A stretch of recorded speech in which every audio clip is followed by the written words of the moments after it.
the 5th star of the Big Dipper, Yongjeong, and the 6th star of the Big Dipper, Mugok. Currently, the 6 constellations are looking at him, and one of them asks him what he is thinking. They warn him that if he calls all of them, his mind will be destroyed, and some ask him why he called them and why he is walking on a thorny path. Suddenly, he starts coughing and bleeding, and Dokja thinks to be able to use the 4-yin demon decapitator, he needs to call one more constellation. He is notified that the Ganpyeongui cannot be used any further. He thinks about the reward item the Tyrant King received from the 7-man dungeon, the Dragon Jar. Moreover, by sacrificing the S-grade item, the 3-wheeled ring, he will recharge the usage count for the S-grade item, Ganpyeongui. He is notified that the Dragon Yi exudes its mysterious power, and with this, the S-grade item, 3-wheeled ring, has been sacrificed. The usage count for the S-grade item, Ganpyeongui, has been recharged. He then calls the 7th star of the Big Dipper, and all the stars gather, and there is a line. The constellations ask him what he wants from them, and he replies that he wants to cut off the tie the throne has with its owner and requests them to lend him their sword. They ask him if he knows what that entails and think about the ruler's throne, the reward item for the 4th scenario, and this, the throw allows the user to borrow the powers of one of the rulers of the Dark Dimensions. He thinks it will be handy to have such powers for now, and he will be able to control Yoonhyuk and neutralize his enemies there. However, their world will end as a result, which is the price he must pay for borrowing such great power. Even the constellations don't want anything to do with him, and they ask him how he dares to challenge the owner of the throne. Dokja replies that he is not trying to fight them, and he only wants to cut off the tie between him and the throne. The constellation says he cannot handle the plausibility and will die because of it, but Dokja says that is his decision. They agree and ask him to start the process by putting their powers into the sword and are notified that the S+ grade item, 4-yin demon decapitator, has been upgraded to a constellation artifact. The constellations say they respect their decision, although he may die there, and they will remember him always. It is revealed that the 4-yin demon decapitator is a sword made to be used in rituals, and it is one of the few items that can cut the tie a constellation artifact has with the constellation that owns it. Dokja observes the true power of the 4-yin demon decapitator. One may think that becoming king by using the ruler's throne would make it easier to complete the remaining scenarios. The people wonder if he is going to destroy the stone, and they want to stop him from doing so. Huiwen shouts at him and asks him to hurry, and he stabs the sword into the throne with all the power he has received from the constellations. There is a crack in the stone, and with this, it has been destroyed successfully. The protection cast on the constellation artifact, the ruler's throne, has been removed. The sub-scenario has been ended, and a notification appears there saying a mysterious ruler has noticed the sudden chance in this world. Dakibai shouts at him and calls him an insignificant worm, and the constellations ask Dokja to prepare himself for the burden of plausibility. He thinks he will be fine because things have to seem probable for something to be plausible, and he has done everything he could to make things look plausible. Suddenly, he feels so much pain in his body, while Dakibai laughs and asks if he really thinks he would get out of this unscathed. Dokja feels as if his body is going to shred apart, and his every body part starts bleeding. Huiwen and Sangha are shocked to see his condition, and after a while, he is notified that the constellation Naval Warfare God is looking at him. The constellation Bald Army General is looking at him. The constellation, the last hero of Hwang Symbial, is looking at him while Dokja feels his pain subsiding. He can feel that the constellations are sharing his burden of plausibility, and he receives multiple notifications that the constellations are looking at him. Dakibai is not happy with this, and a constellation asks him if this is the story they wanted him to tell, and they will be watching him, the king of the world without a king. The 4th scenario ended abruptly, and he achieved a non-existent achievement. After a while, a new fable was created, and the fable, the king of the world without a king, was created. Due to an unexpected event, the reward calculations will be delayed, and Dokja thinks there is no next regression for him, so he will end the story in this world. After a while, Dakibai comes to him and says he shouldn't have done that, and he will personally make sure that he regrets what he did today for the rest of his life. Dokja says he must be mad since he won the round, and with this, he has managed a fable during the 4th scenario as planned. The people don't seem happy with his decision to destroy the throne, so they ask Dakibai to give them another ruler's throne, and they will take part in the scenario again. Dakibai replies that the scenario has ended and no one can change that, and whatever happens to all of them from now on is all because of this man. He snaps his finger and says he would love to see him try a world without a king. He transports people from there and says he will see how long they can survive without a leader. Dokja is also shocked by the situation and wonders where everyone has gone because this wasn't supposed to happen. Huiwen, Sangha, Minseab, and everyone disappear in front of him, while Dakibai asks if this world ends. It's all because of him. Dokja is shocked by the situation, and soon after, he is the only one who stays there.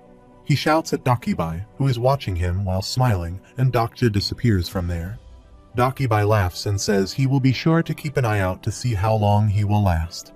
However, a notification appears that he has obtained 10,000 coins as a reward for completing the 4th scenario. Dokja is unconscious and dreams about a time when some boys at school bullied him. One of them grabs him by the neck and asks him to dare to attack him. He asks him to go and make front-page news like his mother. At that time, he thought he could kill them if they were Younghyuk. Now he is watching his past life and wonders if this is a dream. He thinks he was really into TWSA because he used to have pathetic daydreams like that. Of all the dreams he could have, he thought about Minu Song and wondered what he was up to these days. He heard he went to a good university and got a great job despite being bullied. He activates his personal skill, the 4th wall, and wonders if Minu is still alive. He also activates level 3 of the Omniscient Reader's viewpoint. When he comes into consciousness, he hears Huiwen's voice calling him and asks if he can hear her. Jihai is also there and wonders why she is in the school of all places, while Hyunseong finds himself in his military office. Dokja observes that everyone seems to have been teleported to a place with personal ties. Mid-level Dakibai must have created solo scenarios for each individual, and even if this was independent of the main scenario, he would have been held responsible for pulling something like this. He tries to talk to Huiwen and asks her to keep herself safe, saying that he will come to find her soon. With this, he deactivates level 3 of the Omniscient Reader's viewpoint. He wakes up on a rooftop and finds himself on a rooftop and thinks he should have been teleported to a place he knows. He then recognized the place and was hoping he would end up anywhere but not there, and with this, a few constellations were excited to hear what he said. This is the rooftop of Minosoft, the company he used to work for. He wonders why he ended up there of all places and remembers that every time he would get an earful from his managers, he would come up there with Mr. Yun to pass the time. He wonders if his manager is still alive, and a notification appears that 10 days remain until the 5th scenario begins. A sub-scenario has been started as a filler, and its clear condition is that they have to survive in the ruined city for 10 days, and they have to eat 3 meals a day, sleep for 6 hours every night, and pay a survival fee of 500 coins before going to sleep. If they fail to perform any of the 3 conditions, they will be met with a penalty. Dokja thinks it is the perfect time to stock up on coins. Suddenly, he feels there is no king in the Siacho-gu area as far as he knows, and he observes that they must be wanderers. He observes that the area belongs to the wandered, and he decides to do some research. He finds his battery dead and needs to find a portable power bank. He comes downstairs and thinks about his team and misses them. He opens a drawer to find a power bank when someone appears from the side and asks him who he is. He is shocked and excited to see Mr. Yun there and happy to see he survived and is alive. He then tells him about the whole story of how everyone who was working overtime was put in the first scenario.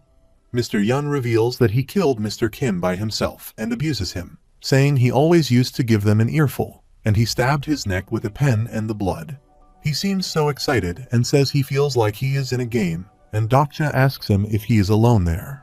He replies that he has a group with him and asks where he has been all this time. He doesn't think he has seen him in the building and asks him about where he has been all this time. Dokja replies that he was in the Gwanghwamun area, but something happened there and he calls him an unlucky guy. Mr. Yun says he doesn't need to clear the scenarios himself, and if he stays hidden, the others clear the scenario for him. He says there is no point in risking his life and says there is no need to worry about anything because wandered like them have gathered to form a group. He shows him his group, which has a large number of people. A man observes his presence and asks Mr. Yun about the guy with him, and he replies that he is a work colleague of his and that he bumped into him. The boy asks him if he is a wanderer, and they are not accepting people from other groups. Dokja asks him about the boy, and he replies that he is the manager of the coin farm. He asks him about what the coin farm is, and Mr. Yu takes him to a place where Dokja is shocked to see the situation. A man is beating another one brutally while others are cheering for him and asking him to beat him more. They ask him to kill him, and it is the best he can do for now. The constellation that loves the Colosseum is overjoyed. Dokja is shocked to see the situation, and Mr. Yu tells him that the players are the king of the video game industry and the CEO is the king of Minosoft. He asks him who he thinks is the king in the new world, and Dokja asks him if they are using the coins paid by the constellations. He replies that many constellations love stuff like this and pay them coins they are gifted in return for food. Dokja thinks this thing appears in TWSA 2, but he didn't expect to see it this early. However, many constellations are bored by the fights taking place in the cages, and Dokja thinks they are not making much since they are in their early stages. Mr. Yu says he arrived on time and will see something very interesting. They have put a man in the cage, and Dokja asks him if he isn't from Minosoft. The men are screaming for help and asking them to open the door. Mr. Yun says he once said that games these days weren't desperate enough, and tells him that players don't open up their wallets to a game with a generic plot. And he thought about it, and he was right. A man throws a dagger towards them, and some constellations wonder what is happening. Mr. Yu calls one of them and asks him to get the picture, and he asks Dokja if he remembers these people. They are the head of the department, deputy manager, and director. With this, a few constellations have announced the start of the Colosseum. Suddenly, the boy suits up in armor with a notification to enact his revenge. Mr. Yu asks him what he is waiting for and asks him if he has forgotten what they did to him. He tried to persuade him, saying he took his presentation and pretended as he did it himself, and the deputy manager worked with him like a slave. A few constellations sympathize with a newbie, and a constellation that loves vengeance wants the newbie to take revenge. Some constellations are interested in the new plot unfolding. He forces him to take the dagger and attack them, and with this, a few constellations prepare themselves to gift their coins. Some constellations want to see the revenge take place, and constellations who love the Colosseum are preparing their coins. Dokja indicates that they are even creating plots for the constellations. Meanwhile, a man calls others from behind, says they have some fresh meat, and asks them to lock them up, and Dokja seems to recognize the girl. They discuss putting on a new show with her, and Dokja recognizes her as the plagiarist, Seong Han. She is unconscious, and a man is discussing all the constellations that have their eyes on this place. Dokja recognizes her as the plagiarist, Seong Han, while everyone watches the fighting between the employees and cheers them up for killing each other. Dokja thinks she will definitely die if he leaves her like this, but if he keeps her alive, she will get in his way. Aside from him, she knows the most about this world. The scenario has changed a lot, so a lot of what she knows is useless now, but still, he should keep her alive. Suddenly, he realizes what he is saying and wonders if it is right for him to decide who to keep alive and who to let die based on how useful they will be. Meanwhile, Mr. Yun comes to him and says he can give her to him if he promises him one thing. Dokja asks him what he means by this, and he asks him to introduce him to his group because they are preparing to expand their forces. He observes his swords and says he seems fairly well equipped, and Dokja replies that he can do this for him. But in return, he wants him to stop this fighting and brittleness. In the meantime, the fighting is happening, and the people are enjoying the show. Mr. Yun asks him what he means by this. He is shocked when Dokja asks him to let these people go. He replies that he should know better than this, and that they have known each other for a long time, and it's not like them to say something like that. Dokja is shocked when he tells him about reading that web novel, and he tells him about the past when he was always wearing those dark clothes, and his only friends were him and a couple of his colleagues. Only people like Sangha tried talking to him sometimes, and Dokja asked him what that had to do with anything.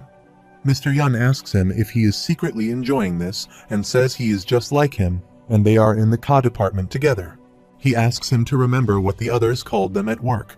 Lab rats, good-for-nothing game testers with nothing better to offer. He asks him to look toward those people now, and they are the people who used to look down on them. He proudly tells him that they rack in 5,000 coins daily and earn them without having to clear any scenarios. He tells him that is exactly what their company did for the game monetization models. Suddenly, the earlier boy calls them, drops his dagger and says he can't do it anymore.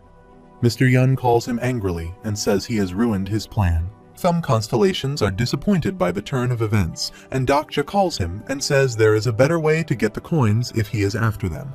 He asks him about the way and asks if there is a way to spice things up there, and Dokja says they can use the constellations that are exciting things. They ask him about the method, and they will all ears to hear about him. Dokja activates his Blade of Faith, says what constellations really love is, and hits it to a cell forcefully and breaks it. Mr. Yun asks him what he is doing and why he broke the cage, but he hits another cage and frees the people. He breaks multiple cages at once and frees Sangha too. Some rush toward him to stop him, but he attacks them with his sword and cuts their legs. He injured 2 persons, while Mr. Yun angrily asks him about what he is doing. Dokja smiles and says he is thanking him for creating a situation that the constellation would really love. He received multiple notifications that the constellations are happy with his decision. They have gifted him 8,000 coins, and he asks him why he needs to make a farm when it's this easy to earn coins. Mr. Yun asks his men to get and kill him, and after some time, he lifts Seong, and she asks him what he is doing. She was pretending to be passed out so she could kill them all at once when their guards were down. Dokja says that he will leave her to them, but she asks him to wait and says she is out of health and mana. She says if he saves her, then all the constellations in his channel will leave, and she asks him if he doesn't know they hate seeing things drag on. Dokja asks her if she wants him to save her, and a constellation looking forward to a heron clasps his hands in anticipation. She tells him it's a cliché because the hero saved a beauty in distress, and she thought he didn't like clichés. Dokja kicks a man and says she is wrong about 2 things. One, he is not a hero, and the second, she is not a beauty. Meanwhile, the wanderers are gathering from other places, and he is notified that he has saved the life of someone of his own species, and his karma point has increased by 1. It is revealed that karma points are required to use the effects of the King of No Killing, and he gains a point whenever the system decides that he has saved someone. This means that Seong would have died if he left her there. She gets angry when he calls her ugly, and she asks him to let her down, so he throws her to the ground. She shouts at him and says she didn't mean like that, and Dokja asks her to fight with him if she loves clichés. He has set the stage for her, where all the wanderers are ready to attack them. Seong says that she may like clichés, but holding hands with a former enemy of mine is much too pass even for her. She gets up and says they will quickly finish this and move on to the next stage. Dokja says it's too late for her to try and look cool now, and the sub-scenario is that survival activities again appear in front of them, lasting for 10 days. Soon, they start fighting and stab the swords in one's body. They have killed many people, including Mr. Yun. After that, they check for their rewards and receive around 18,000 coins. Dokja doesn't want to split coins with her, but he wouldn't have made it without her. Mr. Yun is still alive and says he knew this was who he truly was. He exclaims that he should have realized when he first heard those rumors, but before he could say anything, Seong comes forward and beheads him. Dokja asks her what he is about to say, but she replies that he sure talks a lot for a bit-part actor. He stares at her, and she asks him if he said that he is dead, and Dokja wonders why he looks upset. He remembers the time he spent with him, and Seong says he just let him ramble on just now and asks why he did that. She shouts at him and says constellations don't like frustrating situations like that, and he has to get straight to the action. Dokja thinks there is no way she would be worried about him. She says she doesn't know what she is talking about and can earn more coins if she lets them have their say before she kills them. He exclaims that there is no catharsis without a little frustration, and she says that constellations prefer to have him kill anyone right away. She asks him what he knows when he is not even an author, and he replies that he knows even better because he is a reader. He then takes out an old gentleman's suit, which looks old but still clean. He wears the suit and thinks its defense stat isn't too high, but it will be better than the robe of the great monk Samuel. He is then notified that he has saved the lives of people of his own species, and his current karma point reaches from 14 to 25. There are people already there whom he saved earlier, and he says he won't be able to help them from now on, and they are on their own from there. They seem worried, and Dokja thinks it may seem heartless, but he can't afford to look after them right now. He tells them there are still plenty of items, so they have to help themselves, and asks them to head toward Chungmuro if they can. There may be people there who can help them. They start looking for the items, but Dokja is shocked to see that they are fighting over things. They hit each other and are about to start a fight again, and Dokja wonders if this is what Dakibai wants to show him. This is a world without a king that has spiraled out of control. The laws and principles they loved and their trust in humanity were all futile. They start fighting each other, and Seong asks them if they are all animals. She asks them to get a hold of themselves and use their heads if they want to survive. She says no one knows if they will encounter people like them again, so they must stick together, not kill each other. She tells them that they have enough weapons and essentials now, and picking up a few extra items there isn't going to make them stronger than Dokja. They all look toward them, and Seong says they can't be strong until they are undefeatable and asks them to find trustworthy allies, which is common sense. Dokja asks her how she knows about that line, and by saying this, she starts running in the opposite direction. Dokja looks for her for a while and starts running behind her. She shouts at him and asks why he is following her, and he asks her if she is plagiarizing her own lines now. Dokja remembers these lines. Until they are sure they are undefeatable, they must find trustworthy allies. He remembers this is what Young Hyuk said in TWSA to the survivors who came to him asking for advice. She replies that she didn't copy anything, and these lines are from her novel. Dokja runs behind her and asks why she is running, thinking she will never admit that she plagiarized the novel. He grabs and says he helped her, so she still owes him. He asks her to lend her a power bank if she has one. He is sure that she has plenty of power banks, and she shows him that she doesn't have any more and that she lost them all in Gwanghwamun. Dokja asks her to let him have a look at the novel, and she asks him to pay for it if he wants to read it. He grabs her phone and asks how he is supposed to do that when all the servers are down. He wants to see if she has a file like him and can only be read by her. But he is surprised to see that he can read her novel. He reads about Younghyuk, who quietly turned on his status window and wanted to check out the Eye of the Enlightened, a skill he had just obtained. Younghyuk smiles while reading his status window, and he then tells Seong that she really must not have a conscience. The character profile is an exact copy of the one in TWSA, and she should have at least changed things around. She replies that TWSA refers to them as a supporting constellation, but she calls them sponsors. She tries to say that her novel is completely different, and he asks her about the main character's name. She changes the name of Younghyuk to Younghyun, and Dokja thinks if the author of TWSA sees this, he would have killed her. He asks her how many episodes she has read of the original novel, and she replies that she has read 99. She again tries to grab her phone, and Dokja finds out she has read up to episode 99. He wonders what the author of TWSA would say if he found out that the person who read his novel the most besides him was the plagiarist.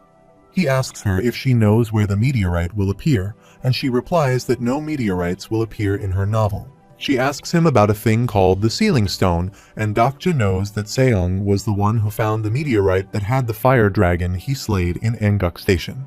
He leaves them, saying he will look for the Sealing Stones, and asks her if she knows about them. He remembers putting those fire dragon carcasses up for auction and wonders if they have been sold. He guesses that the Dakibai of Seoul must be in a meeting. Their scenario has been ruined, so they must think about selling coins. He then opens the Dakibai shop, thinking Bihyung is always too busy to message him, but still trying to sell his stuff. Many constellations are frustrated by the sudden ad, and Dokja is surprised to see that all the items he put up for auction have been sold. All the items have been sold at high prices, and they even took the bone he put up because he didn't have anywhere to store it. He thinks about the incarnations with this much money. Anna Croft, supported by a Nebula, Ranveer Khan of India, and Faihu from China. Seong asks her why he wants her to go with him, saying that he can make it alone and thinks taking her with him is a gamble. He remembers he almost died because of her, and if he looks at everything she has done so far, it means she is a horrible person.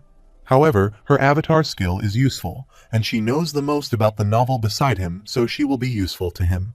He then tells her he follows her instruction to find trustworthy allies, which is the key to survival. He uses an item named Temporary Pledge and asks her to sign there. A notification appears with certain conditions that they will be under a contract until the end of the current scenario and won't harm each other until the end. Dokja thinks it's not as binding as a support contract, but this will be perfect for now, and Seong angrily asks him if he thinks she will sign something like this. Dokja replies that he is not forcing her, and Seong asks why she will follow her orders, which she has never done. Dokja respects her decision and is about to leave when she calls him. She says she will sign it under one condition. They have to share their intel because she has a lot she wants to ask him. She also reveals that she has the lie detection skill, so he can't lie to her, while Dokja worries about her new skill. First, she asks him about his attributes and activates her lie detection skill, level 1.